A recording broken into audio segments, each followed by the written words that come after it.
ওইটা দেখ কি বিশাল লাউ, ওর ভেতরে একটা ফাটলও রয়েছে। এটাই আমাদের নতুন বাসা হবে। হ্যাঁ লাউ, তুমি পাগল হয়ে গেলে নাকি? আমরা কি এখন থেকে লাউয়ের ভেতরে থাকবো? নিশ্চয়ই, এর ভেতরে নরম শ্বাস আছে, তোমার মোটা শরীরটা আরাম পাবে, আর ওই ফাটল দিয়ে আমরা বাইরে যাতায়াত করতে পারবো। বাহ, অনেক মজা হবে। এটা তো একটা খেলনা বাড়ির মতন। চল চল, আমরা এখন ভেতরে ঢুকে পড়ি। এদিকে গ্রামের রমেশ, তার স্ত্রী সীমা আর ছেলে রাজু যেই বাড়িতে থাকে সেই বাড়ির চালের উপরেই লাউটি ঝুলছিল। তারা কিছুই জানতো না যে একদল অবাঞ্ছিত অতিথি তাদের বাড়িতে বসবাস শুরু করেছে। কি আরাম গো, এই শ্বাসের বিছানা তো একদম তুলোর গদির চেয়েও নরম।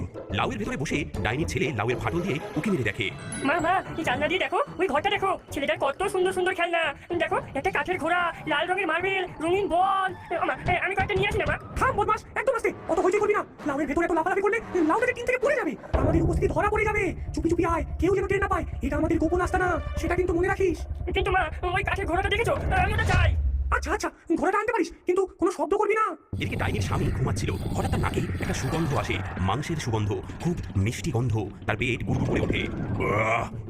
কি গন্ধ? কোথা থেকে এত সুন্দর গন্ধ আসছে? আমার পেট তো চোঁ চোঁ করছে। এই নতুন বাড়ি